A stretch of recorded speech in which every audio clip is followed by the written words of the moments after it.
Great. Thank you to United Nations Development Programme and Financial Centers for Sustainability for having us here. My name is Thomas Morg. I run a project in Germany with 8 banks that have started to work together how to decarbonize credit portfolios.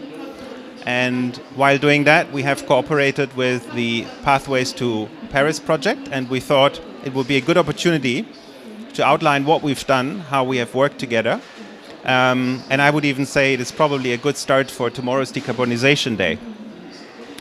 Let me introduce my fellow panelists and contributors. With me on stage is Elisa Vacheron from WWF in Switzerland. She's Deputy Sustainable Finance Practice Leader, has a good 15 years of experience of sustainable finance, maybe more, and has worked from within banks, so she knows what she's talking about. Then also from WWF, Matthias Kopp. He leads the sustainable finance practice at WWF Germany, is a standing member of the German Advisory Board for Sustainable Finance, was one of the architects of the German financial sector self-commitment in 2020, and a public figure in sustainable finance in Germany and beyond. Then, Nicole Röttmer. She's a partner with PricewaterhouseCoopers in Germany. She leads the climate work at PricewaterhouseCoopers, has long-standing strategy consulting and climate experience combined. And I would even say that it's not only about strategic consulting that she provides with her team, but it's increasingly hands-on. I would say the 3 of them have a combined 40 years of sustainable finance experience in Germany and abroad. Lastly, Jasminka Enderle. She works with me in the Net Zero Banking Alliance Germany, and she focuses on the aspect of interaction between banks and the real economy. How do we structure that dialogue? She has also worked from within banks and was last employed at Cambridge Institute for Sustainability Leadership in Cambridge. Now, I would like to kick off with a few observations from the Finance Day yesterday here in the Blue Zone. What I heard recurring many times was a lot of emphasis on risk management and de-risking. I also heard the word roadmap setting and transition planning several times, financing the transition related with that. To some extent I heard starting client engagement, and more broadly, a correlation with this, how that can be applied to emerging markets. There was also a reference to a few concrete projects, how they are being financed, a lot around hydrogen and solar. Now, what I did not perceive was how banks and companies actually work together in a concrete manner. How do they engage? How do they work together across sectors? How do they deal with the fragmentation that we have? And how do they break down climate transition roadmaps into action at the individual company level? That is something I did not come across in yesterday's Finance Day, I have to say.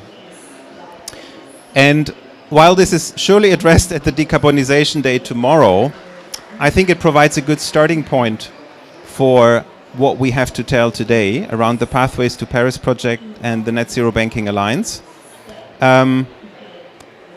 This is basically what we bring on today, and we think it is a good start for the Decarbonization Day tomorrow. Now I would like to, Elisa, if you have any observations with that at that stage from Finance Day yesterday and how that connects to what we want to do today. Yeah, thank you very much, Thomas. I completely agree on you, and I think there was a huge topic on transition plan. I mean, we moved from the net zero commitments to how we can, achieve our targets. So this is really the next phase, and the need for, credibility in this area as well. So I heard this morning at the G20 conference that transition plan needed to be credible and auditable, and it's something that is, you know, emerging in many different countries and regions, and this is something that we closely watch as well at WWF International. So I think it's a good introduction to our topic today. Good. I'd like to hand over to Nicole and Matthias to outline what they've done with the Pathways to Paris project, how they have set this up from a cooperation angle and obviously from a results angle, what has come out of it. And I have to say the Net Zero Banking Alliance Germany is working with the output of the Pathways to Paris project. So there is even a good relationship between the two projects beyond what you would call a sectoral engagement. So, Matthias, Nicole, happy to hand over to you. Thank you, Thomas. And also thank you for having the stage to UNDP, and thank you, Thomas, for reminding us of our age by alluding to 40 plus years. But sort of fun aside, I trust you can firstly hear us and secondly see the slides. So Nicole and myself, we would run you through basically 3 slides, and we would share that amongst us, and those 3 slides would look at the project outline, the context, and then also results. And we'd like to sort of keep it crisp and precise and sharp so that there's room enough for questions and discussion as we go along also later. So what I'm addressing now is slide, I think number 6, that is a bit of an overview with 2 bluish bubbles. Right, so if you don't see slides that have just been out. So the first thing I'd like to address is the outline of the project, the overall setup and how it's run. It basically addresses what Thomas and Lisa have just said. The starting point was that we saw the project was and everything on the system. So Matthias, we're struggling with the audio.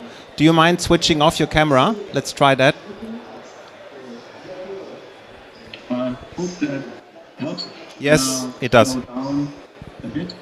So the outline of the project is that basically 10 sectors, 10 real economic sectors, are the focus when it comes to where do we want transition to take place. Those sectors have been selected from their transition relevance and their climate relevance. And we wanted those 10 sectors and companies from those sectors to interact with participants from the finance industry, banks, asset owners, asset managers, insurance companies, pension funds, so that the transition story, the transition challenge, and those transition plans, if you want, actually become operationalized and provide a segue into finance allocation planning. Yeah, so basically, for 10 sectors, we looked at what's available as science-based underlyings to construct net zero transformation pathways, build that up on cost estimates and abatement curves to give it a real solid economic backing or foundation, if you want, and also link it to concrete action investment plans. That's the real economy side, and for that to actually become effective and also for those companies to be financed, you need to link in the finance sector side. So we tried to and developed indicators so that it's from an effort, from a processing perspective, becomes handleable for the finance sector side, and also provide specific, not too long, but concise engagement protocols, as we called them, for the finance and individual engagement. As we summarizing and maybe one towards the idea really was not to say we develop new stories on transformation, but try to get together what is available, what is common sense, run that through workshops, have a consolidated, participatory and very collaborative effort, where from day one, basically, the real economy and finance sector individuals exchange and engage and create a common ground, and then help structure that so that it becomes really implementable, operationalizable, to accelerate the implementation of the transformation. Nicole, I can hand over to you for those next slides. Thank you. So where are we now? When we talked about the project first, it's probably like 5 years ago. The world has changed and has drastically changed, which is exciting. We're now in a world where we see 90% of GDP committed to net zero, 50% of global assets under management, 50% of global banking balance sheets committed to net zero.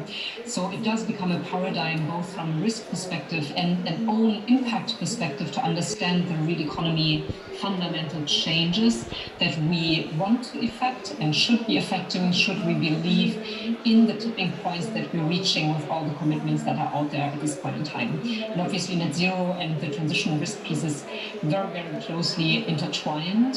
So the incentive to really take a close look is high.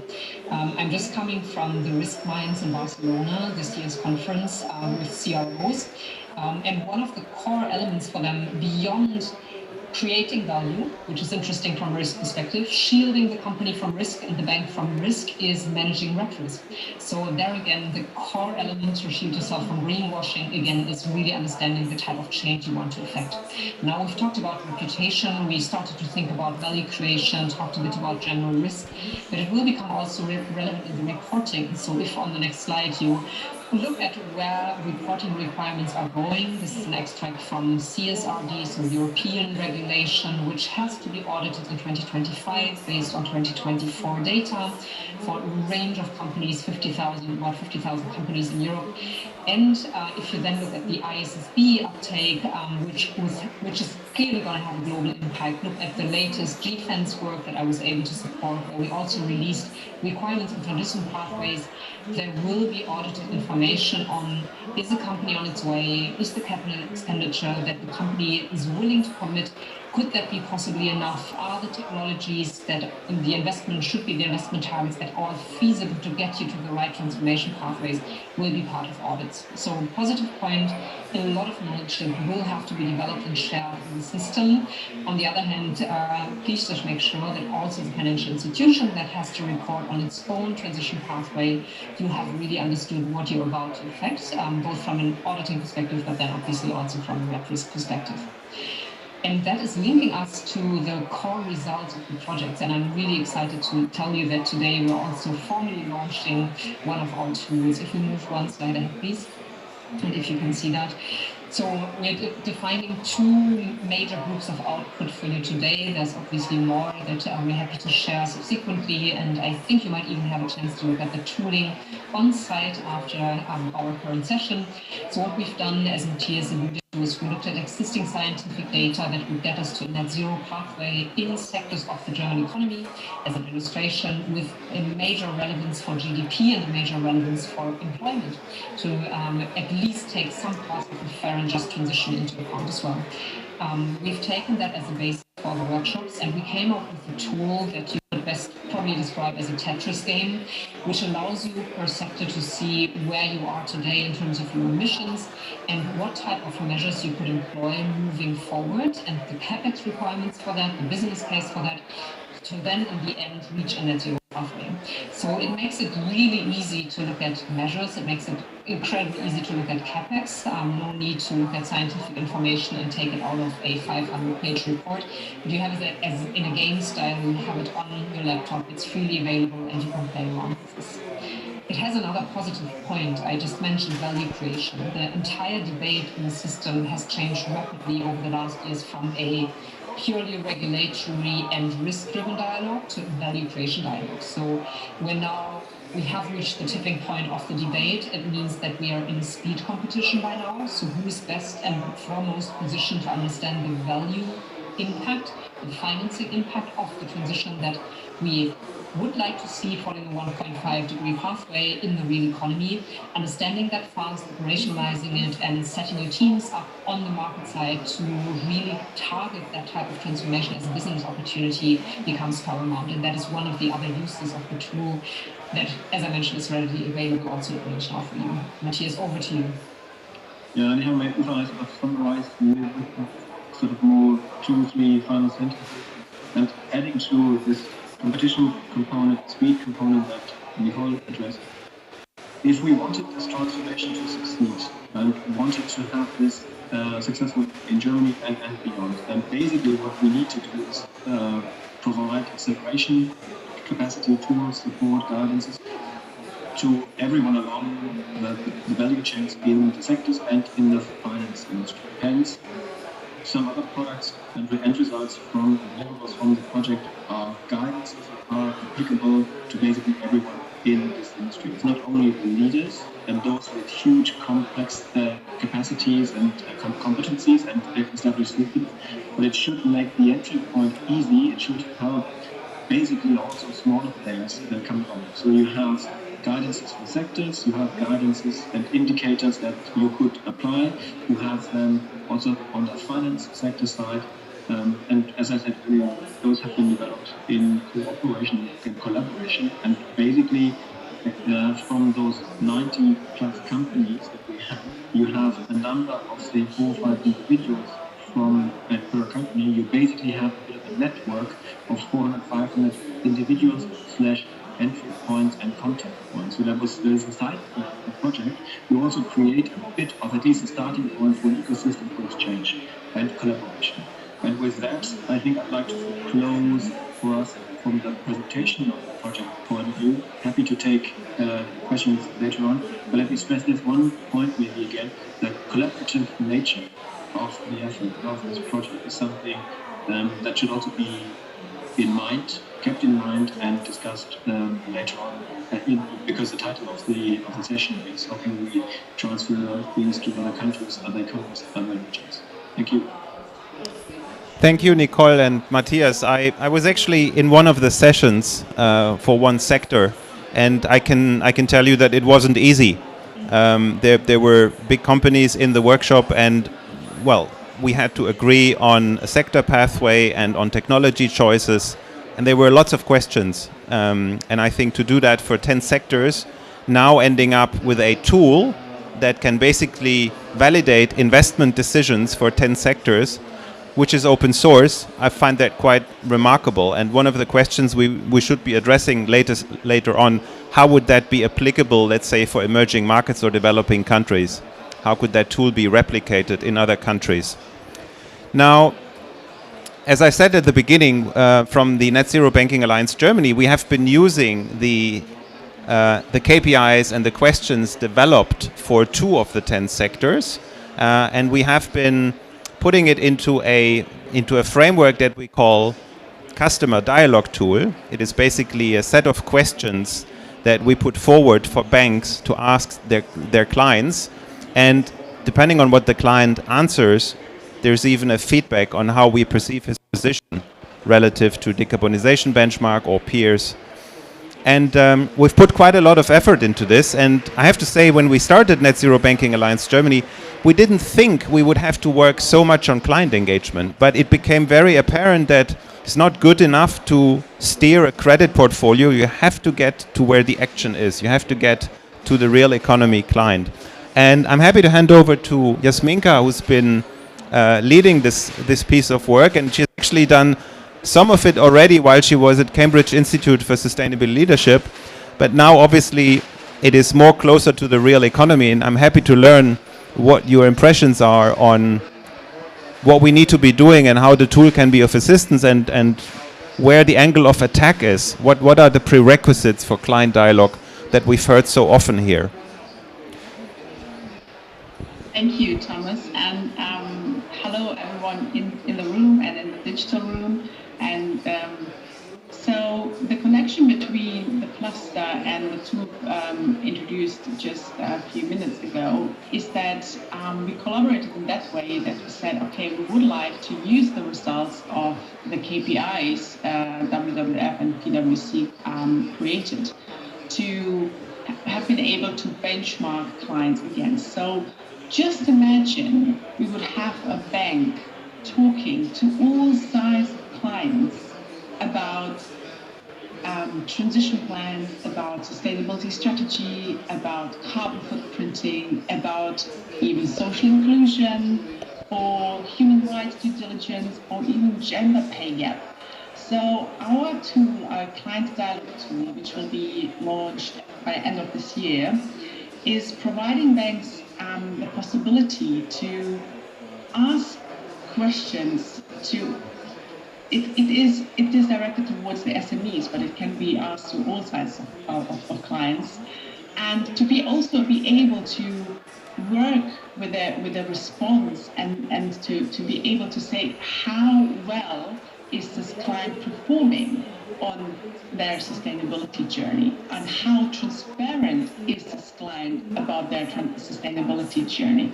So this is a connection between those two words, and I really enjoyed this collaboration as well. So it was a collaboration to develop this our tool. So today we are presenting to you two tools actually. So one is already launched by our colleagues, and the other, which I presented today, is going to be launched by end of this year.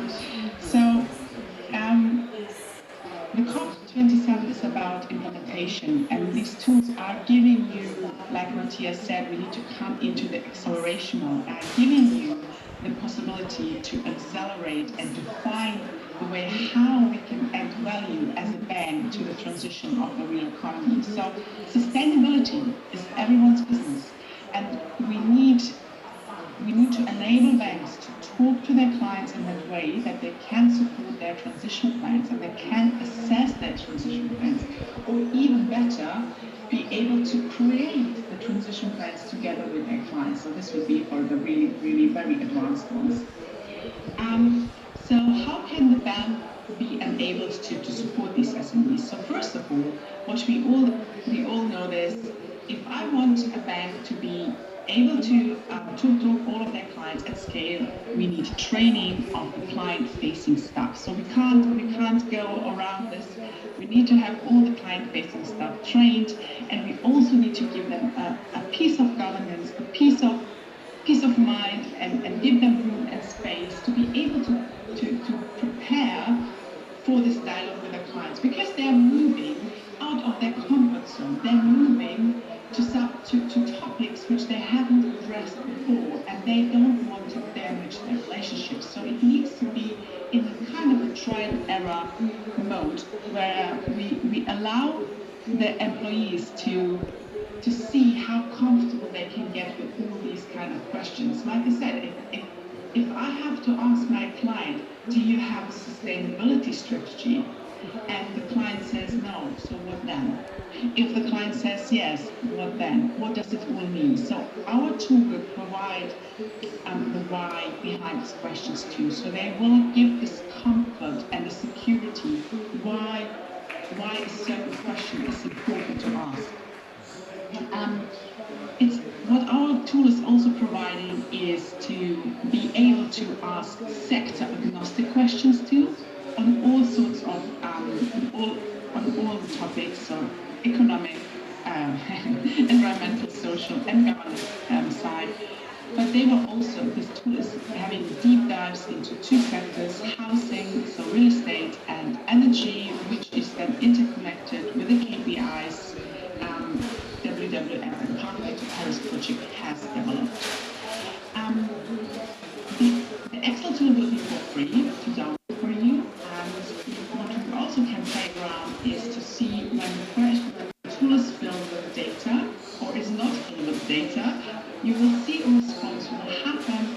You will have a feedback, a kind of benchmarking, where you can play back to the client how the bank might perceive where this client is on the journey. So there is, for example, a very clear pathway when we're talking about carbon. We know there is a certain scenario. For example, Germany has a really certain scenario for how to get to net zero by 2045. And this scenario is also used at the Pathway to Paris project, and this scenario is also used in our tool as well. And we can kind of compare the clients to against this scenario and say, okay, are you on the pathway or are you not on the pathway? So this is pretty clear. The challenge is, if you want to give feedback to your client about how the performance is on social or on governance or on biodiversity, this is far more complex, and this tool is not providing a clear this is the answer. The tool is demonstrating how such an answer or such a benchmark could look like. It doesn't say this is the benchmark. benchmark itself. So it's just it's a approach how we can try to solve the problem, try to kind of establish where the client is on the social performance, where are the red flags, where are the weaknesses, where are the strengths. So this kind of support is the tool giving back to the relationship manager, which then can think about how to proceed with a dialogue. What kind of, I would just mention a few of the topics we are covering. So for example, the client dialogue tools covering the topics of zero alignment, climate risk management, biodiversity protection, water management, waste management, decent work, social inclusion, or on the governance side, diversity, lobbying, taxes, external engagement, compensations, and so on. So there is a variety of questions which each bank can kind of pick and choose what are the most important for them and how they want to kind of implement it into their organization. And we are thinking about implementation. We need to think it a little bit broader. So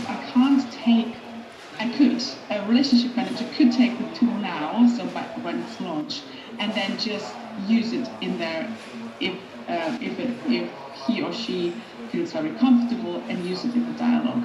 But what is authentic and real is when a bank is bringing this whole topic in certain governance and is training the people and giving time and space to develop these kind of capabilities at scale, and also crossing all the silos. In the end, it is worth the effort, because how Nicole mentioned before, we need transition plans who are audible and credible. And in the moment we gather all these data, we have credible data and audible data which a bank can use for portfolio steering and reporting and being transparent on where they stand on their journey and on their portfolio alignment. So it should be a flow from what the regulation is, what questions to ask clients, what are the data, how it's flows. So it's all actually should be everything the same in the end. It's not in the beginning, but it will be in the end the same one standardized. So the tool will be launched by end of this year. We will have a webinar on this. We will also have it will be for free to download. So please ask your questions now or reach out later. We are looking very forward to our discussion. Very good, thank you. I think it was interesting to see the journey of two projects working together, but ultimately from Pathways to Paris project coming to the dialogue with real economy clients at scale. And at scale for me means it is decentral. This is not a discussion that is made between head offices of large corporates. It is decentral. And the question is, how is the relationship manager, also the risk manager, right? How are they enabled to hold a meaningful dialogue? And one of the issues that we come across in the tool is when the client is amber or red because he doesn't have a climate plan, it puts the relationship manager into an uncomfortable situation. And how do you handle that, right? So this is, you cannot train this with a webinar, right? So maybe on that aspect, I think when it comes to environmental training or climate scaled training in banks, webinar will play a role, but it's certainly not the only format to get a mindset change and the skills at the same time. With that in mind, I would ask Elisa a question, how she perceives this, what we've not done in Germany, and how does it relate to what you see globally in your work? Are there any other markets who have such corporations or tools already? We'd be curious to learn that from you. Thank you very much. So I think I took some notes because I think it's really important to come back to what they are saying a little bit as well. So first, I think it's a great tool. It's so really kudos to WWF Germany, Net Zero Banking Alliance in Germany to putting this tool into play and to in place the implementation mode. It's really important. I mean, and it really comes to the nitty-gritty details that we need to address. So, and I think that the collaboration part is key. It was key for the success of this tool, and for the next steps as well. It will be key. So it needs to be actionable, and the fact that it's free and it's completely, it's the coverage is pretty wide because it goes to engagement as well with client engagement. So I think it's complete in this way. So kudos on that. Nicole, I completely agree with you on the momentum. So we can see in the market today the momentum, the huge momentum the last 5 years around net zero alignment commitments by financial institutions, but also by corporates. It's growing. It's not going to end. I'm saying it's going to increase and accelerate in the coming years.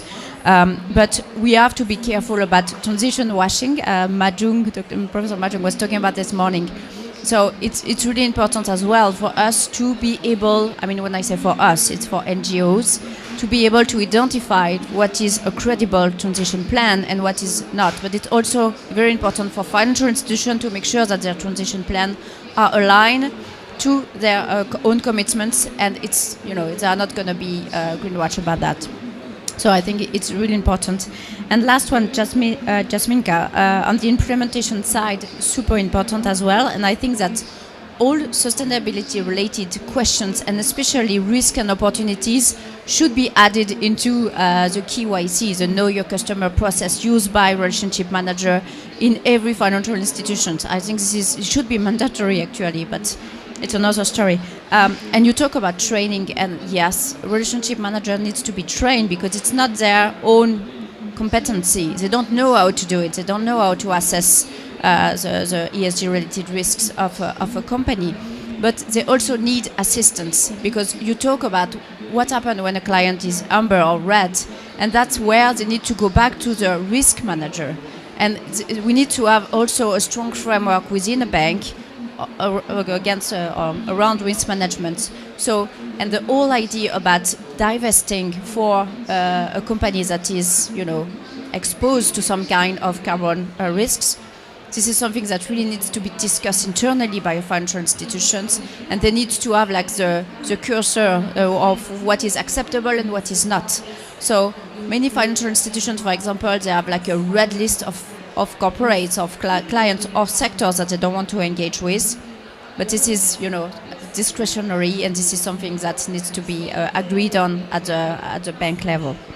And maybe I can continue on the overall market. So WWF just released a paper on credible transition plan for financial institutions, but also for policymakers and central banks. So I think it's important as well to talk to the whole architecture, the whole financial architecture, because if you want to address, you know, the net zero, I mean, if you want to achieve net zero by 2030, we need to mobilize all the actors, all the players of the financial market. So to have a credible transition plans, we need to make sure that it's aligned by the credible 1.5 targets or scenario. It needs to be, we need to have also credible science-based interim targets, super important. So we don't have to wait until, you know, 2030 to act. We need to act now. And we need to identify and to address and mitigate the impact of high-impact sectors. So this tool actually is a very good tool to identify those sectors and to start working on it, on the decarbonization path of those sectors, and to identify how to do it quickly. The paper that we released yesterday also talks about nature, because we are WWF and we think that you cannot address the climate-related risk, you cannot achieve 1.5 if you completely forgot about nature-related risks. So the assessment of the risk on biodiversity loss needs to be really addressed as well. So we understand that for now, financial institutions, they don't know how to do it. It's very much difficult to assess your impact on nature that it is to assess your impact on the climate, as we all know, because there is no, you know, ton of carbon for nature. There is no, you know, global agreed on measure. But this is something that they need to address as we speak. Like they need to address now. They don't have to wait for the perfect, metrics to be in the market to act. So this is something that we are pushing for as well. And then we think on the engagement side, it's critical. So banks need to engage with their clients. They need to know what's going on. They need to ask for their transition plans. They need to assess if those transition plans are credible, because it's going to be a risk at the end of the day for them as well, and they're going to be, attacked on transition washing and other. So I think it's primordial to work on climate engagement, but also on engagement with other stakeholders. So it's not only, to clients, but also with central bank, and financial regulators. I think it goes a little bit beyond the spectrum of corporates. So this is something that needs to be pushed on. And if, transition plan, voluntary transition plan could be mandatory in some jurisdictions, it will really help. And I think financial institutions, instead of thinking that it's a burden for them, they will think it makes their life easier, because the decisions making process is going to be to the regulators at the end. So it's going to be probably the next stage. Thank you, Elisa. I would add one point to your risk perspective. When we started the Net Zero Banking Alliance Germany, we focused on the perspective, what does the company do to the outside? So we didn't take a typical risk perspective. So we were on the outside in, we were not on the outside in perspective, we were on the inside out perspective. Now what I realize 20 months into the project is that this is converging. So the tool that Jasminka outlined works for both sides of the same coin, and that wasn't as clear when we started the project. So, and that will help, because the risk guys are relatively well prepared. So we're converging, I think, here clearly. Yes, now someone wants to ask a question. Happy to pass over the microphone. Hi, Marco Mancini from UNDP. So in theory, I agree. Let me start by saying that, because then comes the thorny question. But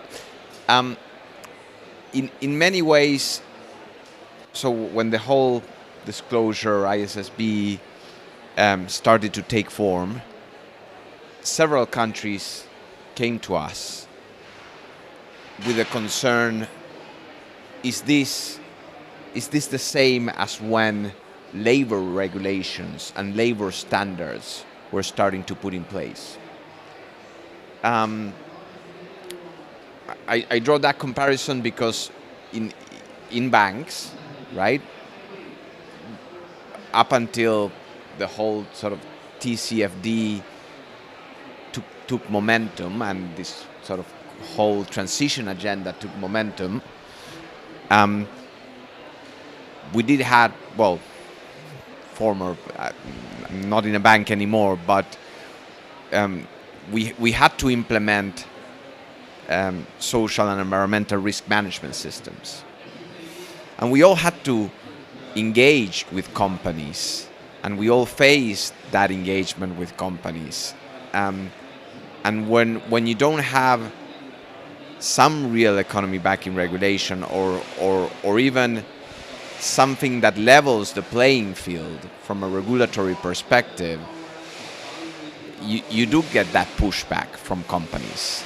And today, most countries do not have a regulation that requires banks to forget about doing the stress testing, because that, I mean, you could stress test your portfolios without engaging with your clients.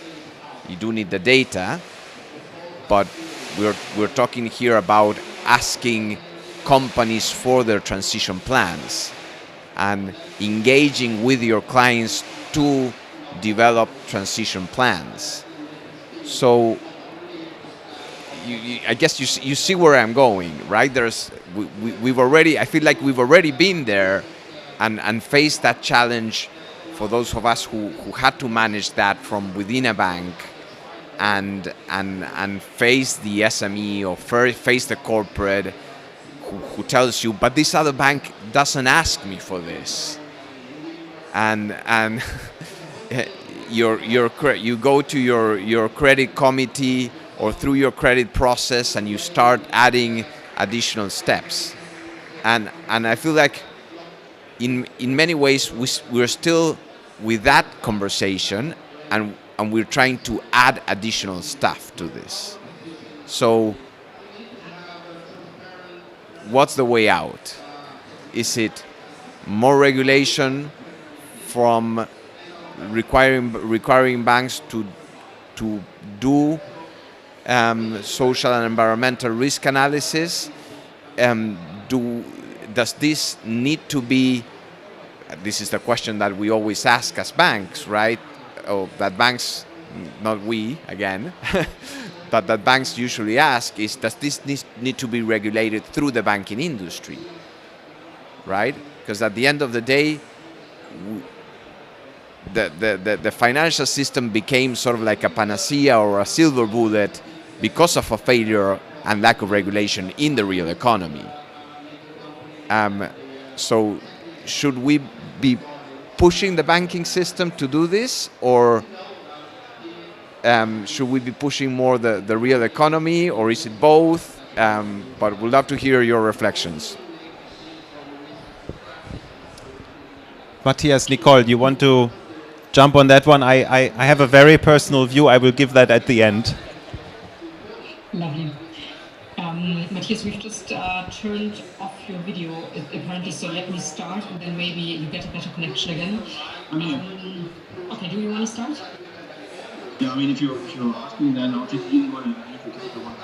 I mean, the first bit of an answer to me would be, we benefited in Germany. We benefited from having commitment amongst financial institutions. So basically, it's not about outcompeting the other one by asking little or less information, right?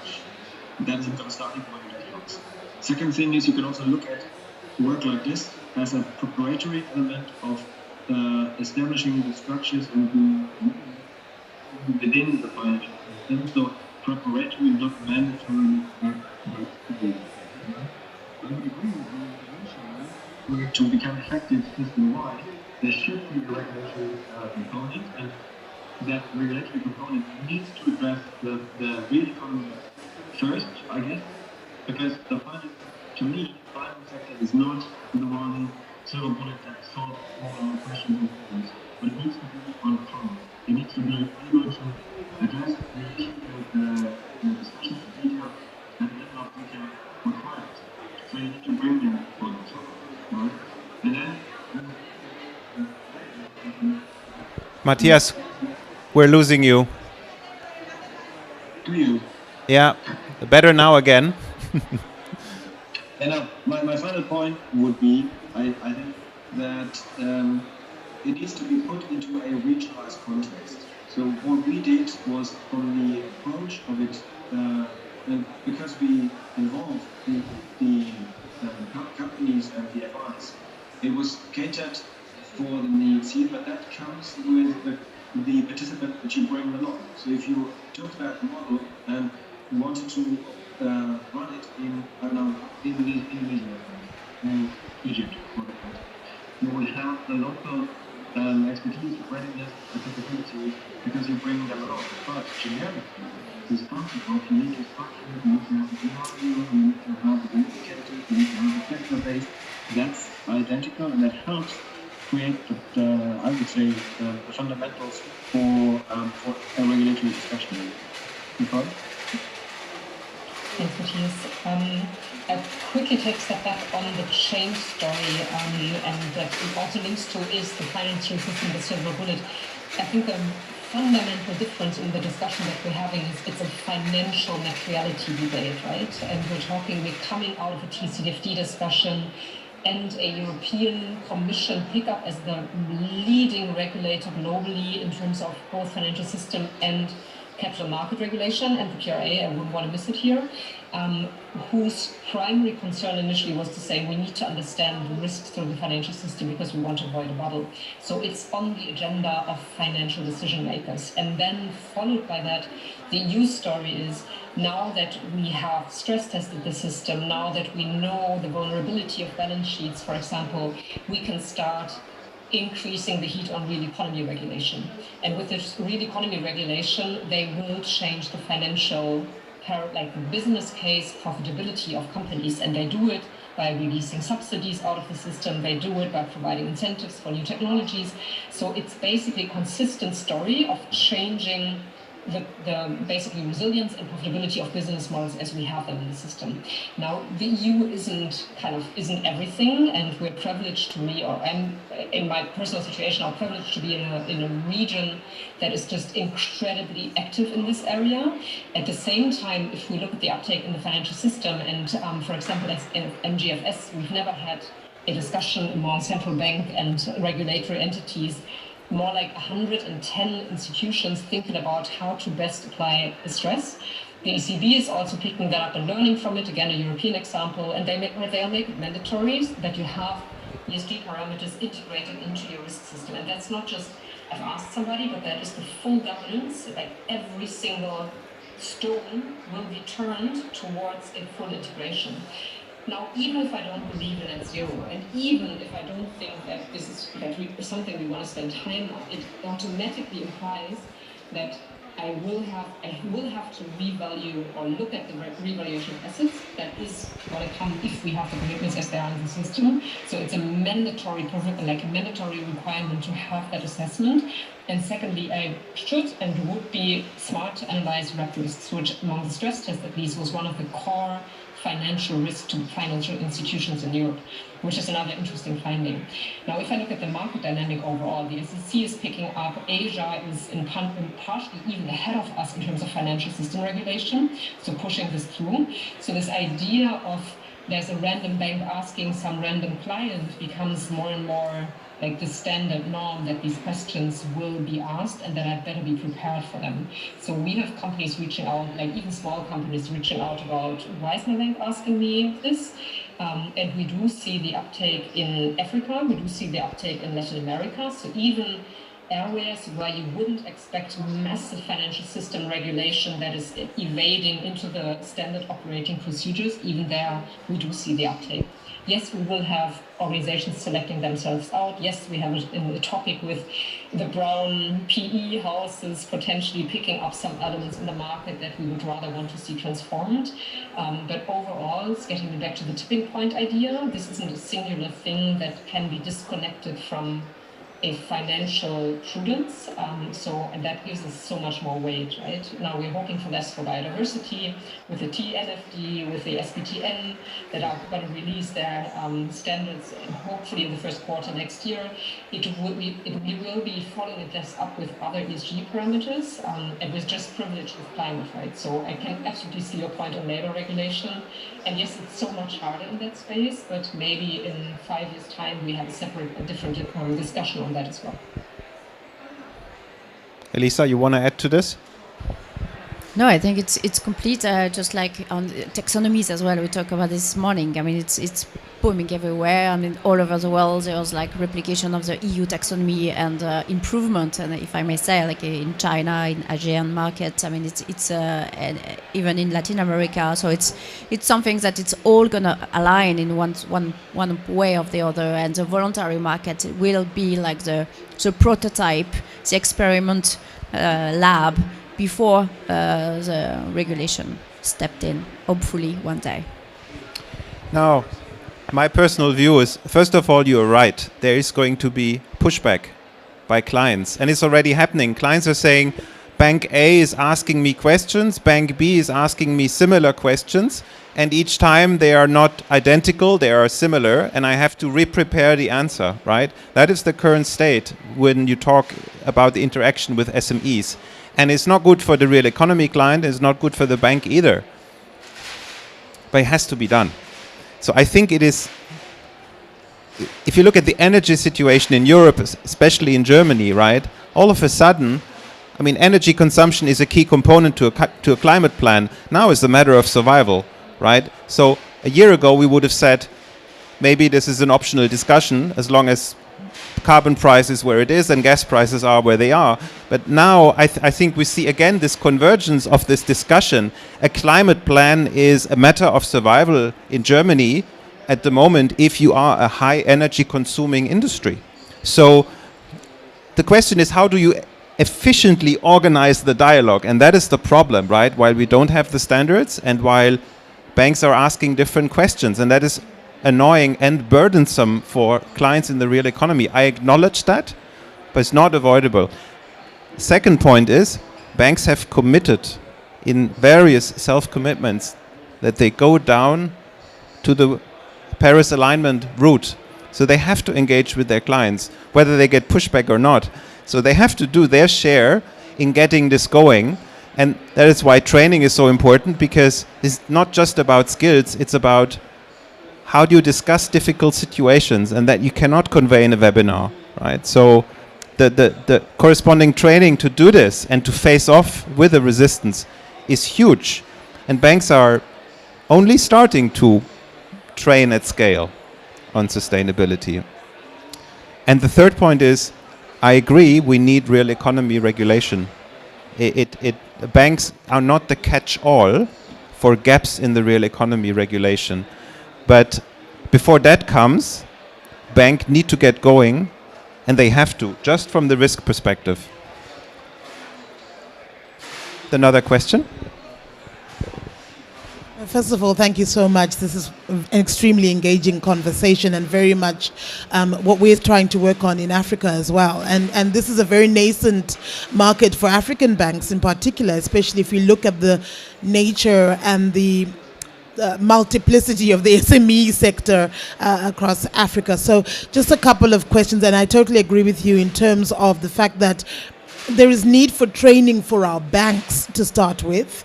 And it's not just training on these are the indicators, these are the metrics. It's about a fundamental shift in how you view the sort of finance portfolio that you hold as a bank, and also the financing facilities that you're offering to the market.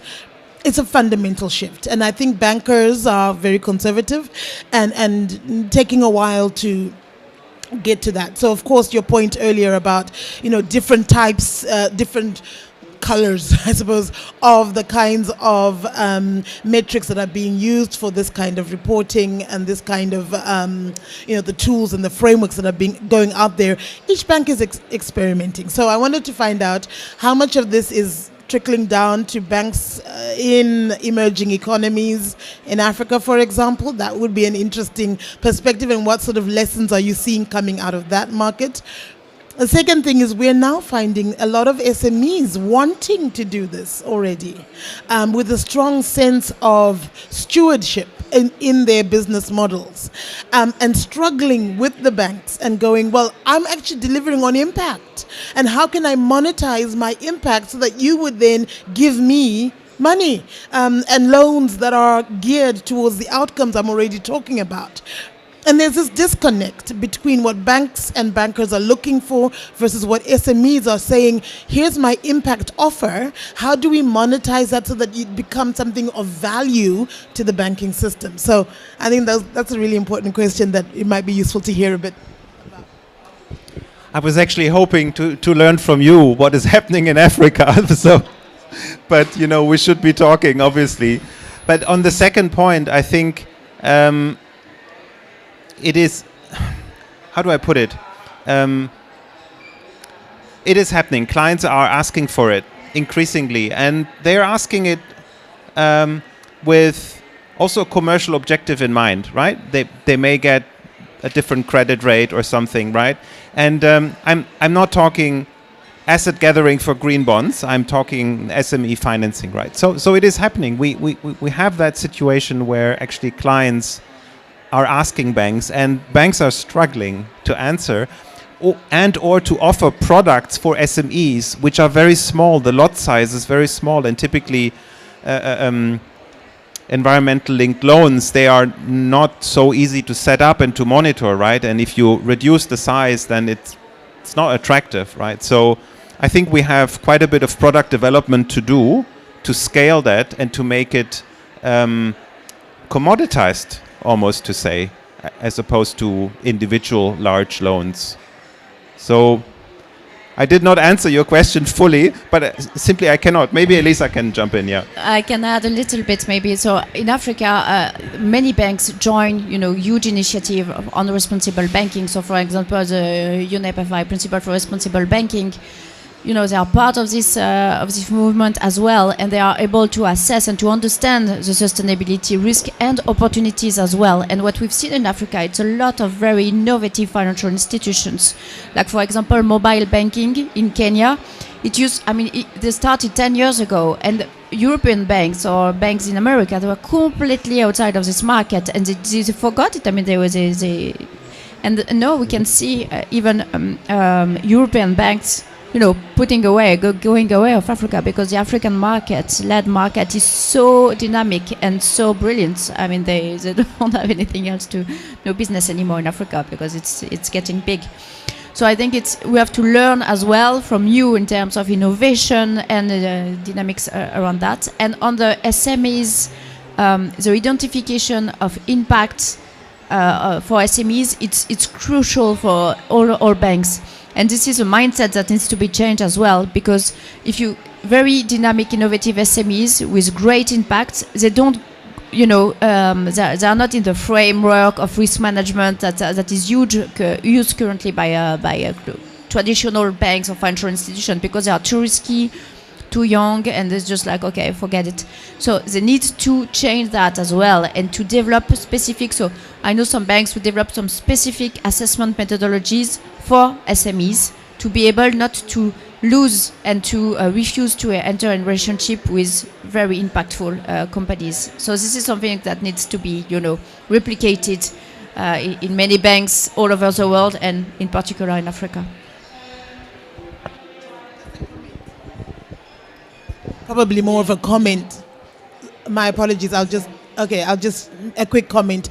I was having a very interesting conversation, especially with SMEs in Africa, around if I can show my impact, for example, and as you said, nowadays a climate plan, being able to articulate the business model from both returns and an impact perspective. And they were asking, is there any way we can create a tool for banks to do an assessment of my company and take into account, sort of almost internalizing the value of my impact, so that has it reflects in my credit rating. Because now I'm a business that's not only giving some sort of a return and potential to repay, but also delivering on the SDGs. And so actually I'm sort of part of what should be getting transition financing in a more proactive way. And how can that be sort of reflected in, the risk metrics that banks are actually offering? So it was a very interesting conversation, and I just wondered how many banks are actually really thinking that through in a practical way. Thanks. Thank you, Nicole. What you're alluding to is what we would kind of from a standard standpoint call double materiality. So the one hand of how am I impacting the world, and how is the world impacting me? So what does it mean if I'm following my strategy in terms of my financial value, and if I'm not following my strategy and everybody else is doing what everybody else might do in a scenario, what would that imply? And I think I would just kind of introduce a positive note. I know that it takes a while for the standards to be fully established and the market understanding to be fully established. And at this point in time, my perspective is the leading financial institutions in Asia, in Europe, partially in the US, are wrapping their brains around how to build a really strong full double materiality analysis on ESG. But it's happening, right? And we talked previously about data. We're building, and it's going to be a foundation, it's going to be public. We're building a foundation for data management. It's called Data Land, which allows all stakeholders to kind of input the KPIs they want to get from companies, and companies to then see how many people want the same KPI and report exclusively on these KPIs that are most relevant. So giving power back to companies and supporting the alignment. At the same time, we see a massive conversion in terms of regulatory requirements. And it's pretty clear where the picture is going to be in like 3-4 years' time, which allows for massive standardization. Let me give you another example. When we review portfolios of insurance companies, banks, investors, in most cases, what is really critical from a transition standpoint and or a net zero standpoint is a maximum of like something around 10% of the portfolio that you really want to look at. But that's not a sector level of it's chemicals, but it's 5 levels further down, because this is where the real discussion should be. And it's going to be quite similar for ESG, right? Not everything is ESG relevant. Some subsectors do have a high exposure, others don't, or a high dependency. So getting that intelligence that is partly there with CESP work, etc., but it's not fully aligned, getting that into the market will absolutely simplify the entire discussion that we're currently having. So that would allow for a very easy portfolio screening and would allow for kind of targeting the messages and the questions. I don't need to ask the entire chemical sector for net zero. I need to ask very specific players for net zero, for example. And chemicals is a weird example, right? That helps us kind of focus and target and just simplify the entire debate and analysis. So it's definitely coming. Just keep in mind materiality on financing. What we're seeing, the major financing will be in the global south, and it's in line with all the research, 4.5% of the GDP to 2030 that we would be needing. A lot of that will come with technology from other regions, very likely. In terms of the financing structures, basically everything is out there. It's just a matter of how to recombine liability clauses, how to recombine alliances, or create alliances for better technical understanding of projects.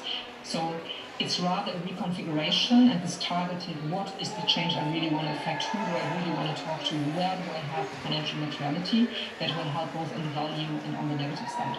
So maybe instead of starting very broad, keeping this focus very clear is, I guess, one of the key recommendations that we have, independent of whether we're working with small real economy companies, large companies, financial institutions, etc. Great.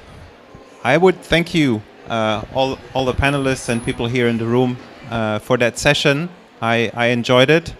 And if I have one takeaway from this COP, it is the attitude of the southern countries, how they approach things. I think we can learn from that. And we need to combine the technical skills with the right mindset. And then the hurdles won't look as big. Thank you all. Thank you. And bye-bye to Germany. Thank you. Thanks so much. Enjoy your sessions. Bye.